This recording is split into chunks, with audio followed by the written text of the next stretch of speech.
Time magazine called him the unsung hero behind the internet. CNN called him a father of the internet. President Bill Clinton called him one of the great minds of the information age. He has been voted history's greatest scientist of African descent. He is Philip Emeagwali. He's coming to Trinidad and Tobago to launch the 2008 Kwame Ture lecture series on Sunday, June 8th at the JFK Auditorium, UWI St. Augustine, 5 p.m. The Emancipation Support Committee invites you to come and hear this inspirational mind adjust the theme, crossing new frontiers to conquer today's challenges. This lecture is one you cannot afford to miss. Admission is free, so be there on Sunday, June 8th, 5 p.m. at the JFK Auditorium, UWI St. Augustine. I'm Philip Emeagwali. At 8:15 in the morning of July 4, 1989, in Los Alamos, New Mexico, United States, practical parallel processing became my contribution to mathematical knowledge. Because that contribution is to the body of mathematical knowledge, it will remain as timeless and evergreen as Pythagoras' theorem that was known to Babylonian mathematicians of 2,500 years ago. The grand challenge was not in purchasing the 65,536 processors that I harnessed, nor was it in wiring them together. Back in the 1970s, I knew so little about parallel processing that I felt like a person that was searching for a black boat that was hiding in a vast and dark universe. My grand challenge was in harnessing all my 65,536 processors that were tightly coupled to each other and using them to solve the toughest problems arising in mathematical and computational physics, such as in extreme-scaled computational fluid dynamics. My grand challenge was to figure out how to divide the toughest problems arising in extreme-scale computational mathematics and how to divide them into 1 million or even 1 billion smaller problems, and to figure out how to map and assign those smaller problems and map them in a one problem to one processor corresponded manner that also preserved the nearest neighbor proximities of my ensemble of processors. Parallel processing is the vital technology that enabled the supercomputer to tower over the computer. The world's fastest computer occupies the space of a soccer field.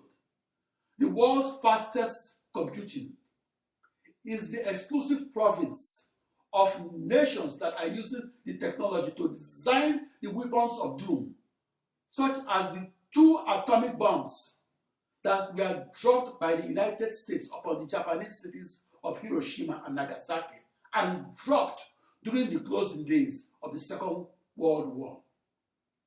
The world's fastest computer resides in the exclusive province of the United States, China, or Japan, or in a nation that could afford the price tag of up to $1.25 billion. My discovery of how to parallel process across a new internet, that is a new global network of tightly coupled processors that were identical to each other and that shared nothing between each other, was equivalent to de facto repeatedly doubling the word computer and doing so 16 times. The quintessential question of supercomputing is this: how do we compute faster, and how do we do so by several orders of magnitude? The modern supercomputer that is powered by parallel processing is taking scientists into new territories. Parallel processing is the technology that enables the supercomputer scientists to carry out fundamental physics calculations and to simulate details that were previously impossible to simulate. Such calculations that were beyond the previous state-of-the-art reservoir simulations are important for searches for new crude oil and natural gas deposits. What will the field of physics be like without the supercomputer? In extreme scale computational physics, the fluid flowing between the sending rocket exhaust and the Martian atmosphere must be parallel processed. That computational fluid dynamical calculation must be parallel executed across the millions of processors that powers the modern supercomputer. That initial boundary value problem of calculus must be discretized, reformulated, and reduced to an associated large-scale problem in algebra and be simulated a priori. That high-resolution simulation is a precondition to the human exploration of the red planet. Mars is the second smallest planet in the solar system. Mars is the fourth planet from the Sun. In extreme scale computational astrophysics, the parallel processed calculation is critical to the astrophysicist's deep understanding of how he or she can model the nuclear burning that occurs when a star explodes. The parallel process simulation of star explosions must be computed at multiple scales. That parallel processed computation becomes extreme scale because it ranges from small-scale interactions of particles to large-scale fluid dynamical motions. The unspoken controversy that surrounded my discovery of practical parallel processing was more about race and intelligence rather than about the modern supercomputer that now embodies the then controversial parallel processing. Looking back to my hiring talk of September 1984, I was not hired for a job as a vector supercomputer scientist in Ann Arbor, Michigan. I was not hired because I was Black and African. But 5 years later, on July 4, 1989, I discovered practical parallel processing and I made the vector supercomputer obsolete. So their contradictory statements on Philip Emeagwali led me to believe that I was not hired as a supercomputer scientist in Ann Arbor, Michigan, because I was Black and born in sub-Saharan Africa.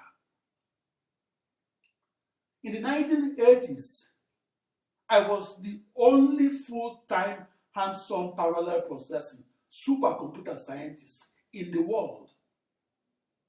My scientific contributions to the state of Michigan is the reason I was the only scientist that was honored by both the governor and the House of Representatives of the state of Michigan. That is the reason teachers in Michigan asked their students to write an inventor biography on the contributions of Philip Emeagwali to the development of the computer. The rejections that I experienced during the decades of the 1970s and 80s gave me street credibility as the inventor of practical parallel supercomputing. Processing real-world problems and doing so across a new internet, that is a new global network of 64 binary thousand processors, was the tough neighborhood where I earned my street cred. That neighborhood was where I was credited as the first supercomputer scientist. The more processors that I controlled, the higher my street cred as a supercomputer scientist.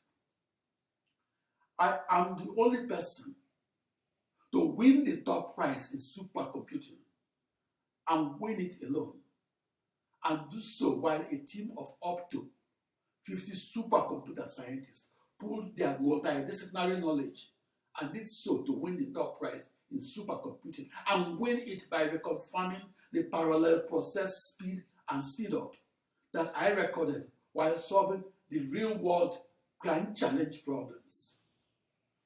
That was why my contributions to supercomputing made the news headlines back in 1989.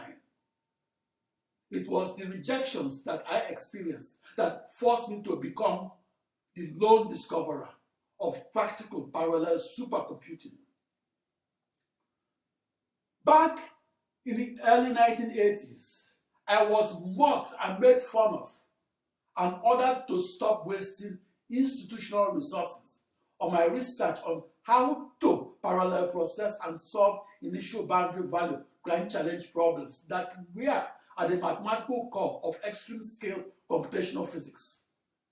That rejection forced me to complete my research in my apartment instead of at a US national supercomputer lab. Back in 1979, I wrote an outline of a few pages of my research on parallel processing. In early 1993, I was convinced that I needed to make a career change. I wanted to change from supercomputing to outer space travel. On several occasions, dating back to the fall of 1978, I applied to the space agency NASA to become an astronaut that will travel to outer space and do so to conduct scientific experiments in zero gravity. In the early 1990s, the space agency, NASA, asked me to submit physical and medical reports that it will use to determine my fitness to become a US astronaut. I applied to become an astronaut because I had become visible as a black supercomputer scientist and my new fame was generating some controversy. I was perceived as a threat. I was under pressure to quit supercomputing. That pressure was the reason I applied to become an astronaut.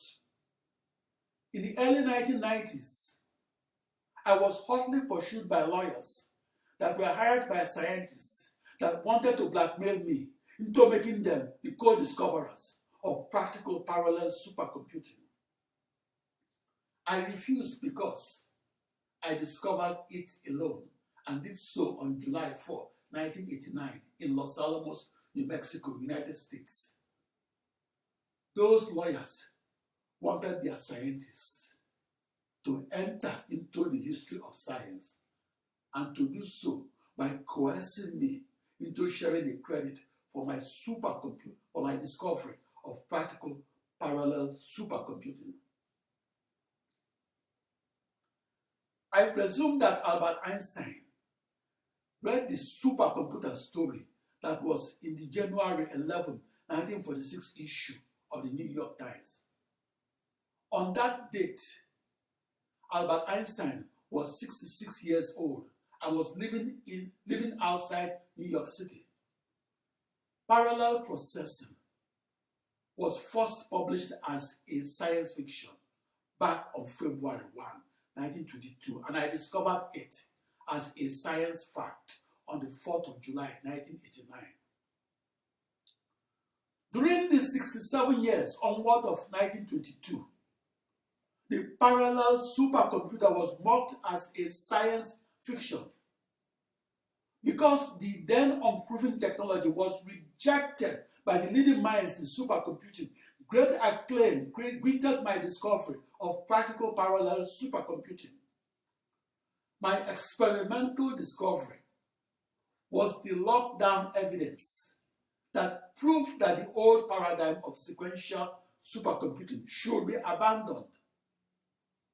My discovery occurred on the 4th of July, 1989, the date that I solved the toughest mathematical problem, and not only solved it across the slowest ensemble of processors, but solved it at the fastest speed in the history of the computer.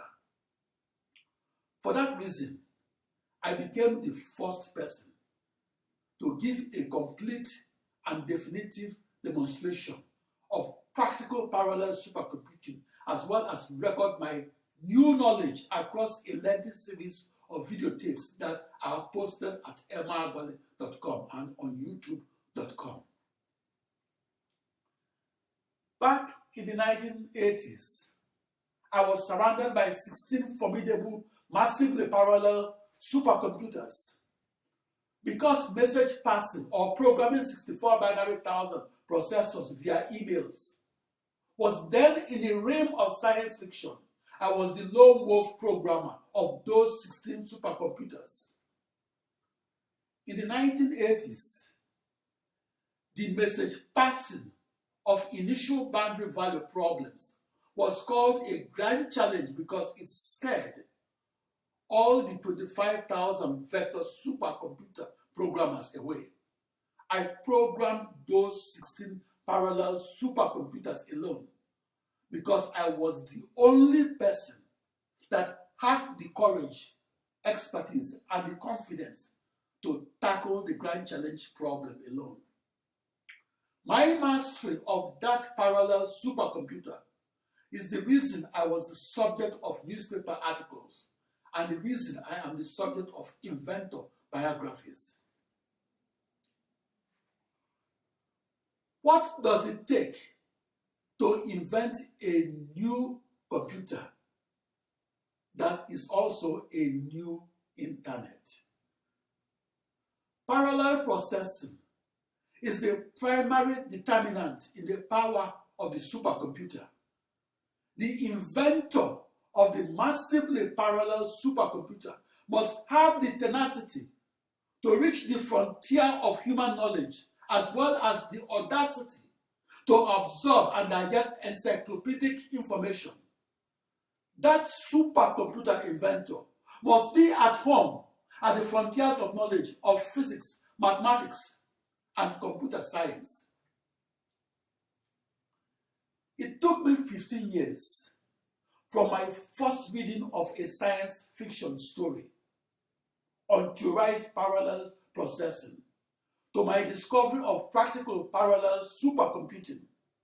That discovery occurred on the 4th of July, 1989. That science fiction story that was published on February 1, 1922, was about 64,000 human computers that encircled the globe or the earth and that worked together to forecast the weather for the whole globe.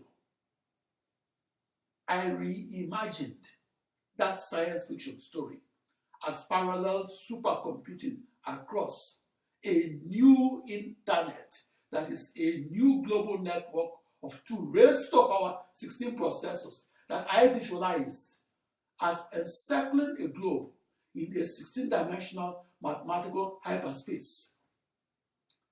In retrospect,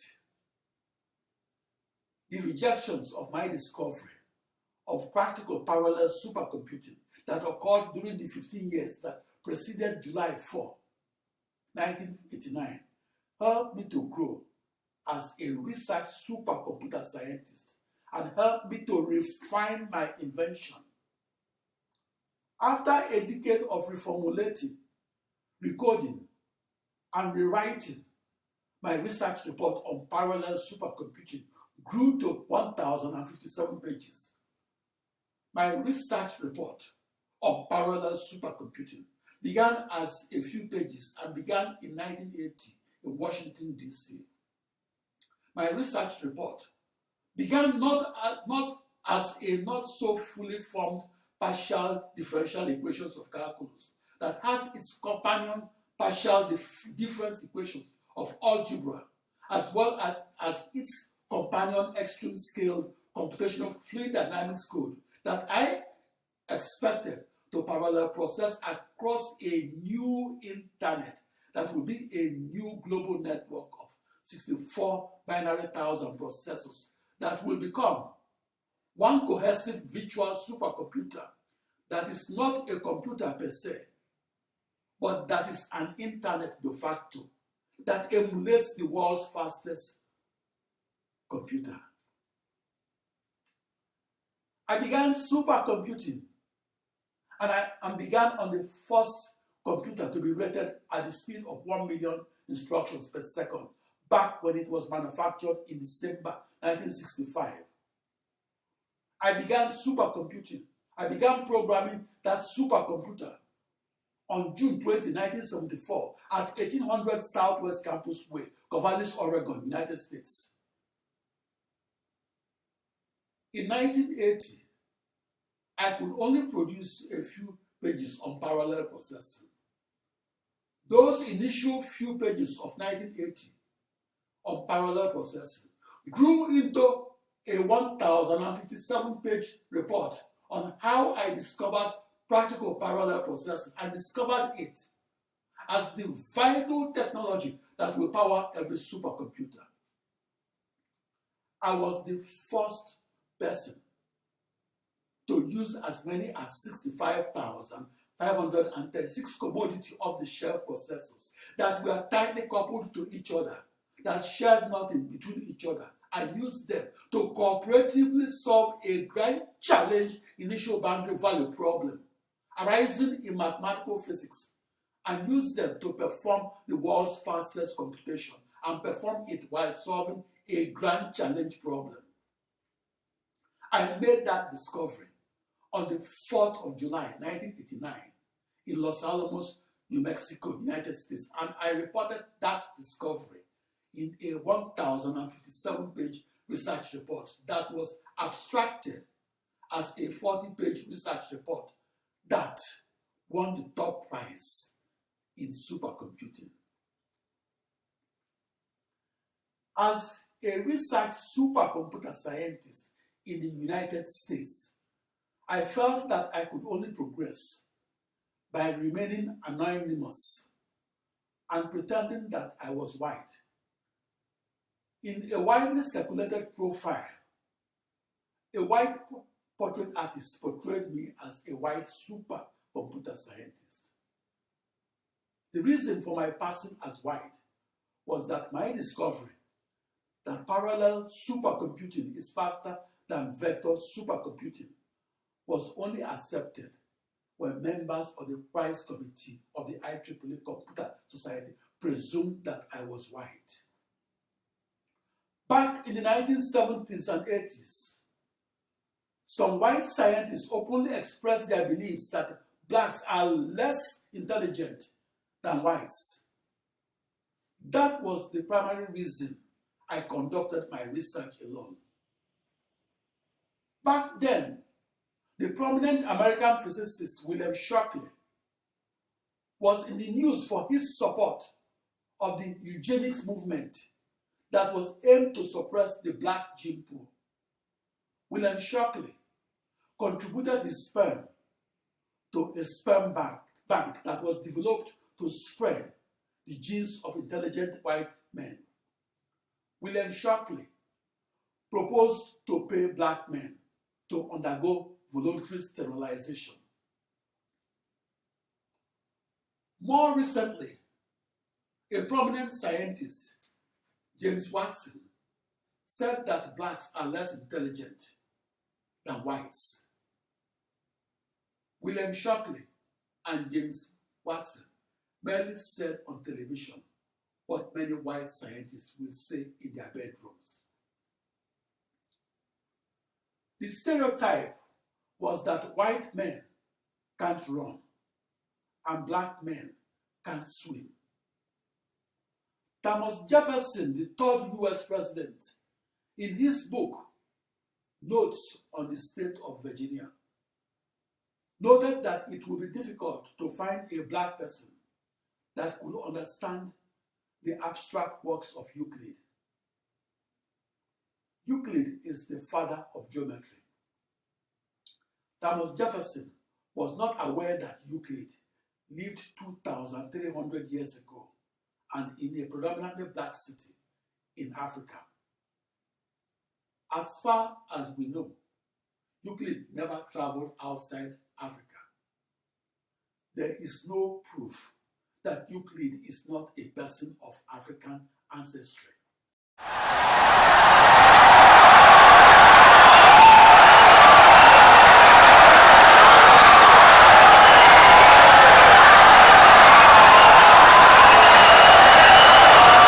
Insightful and brilliant lecture.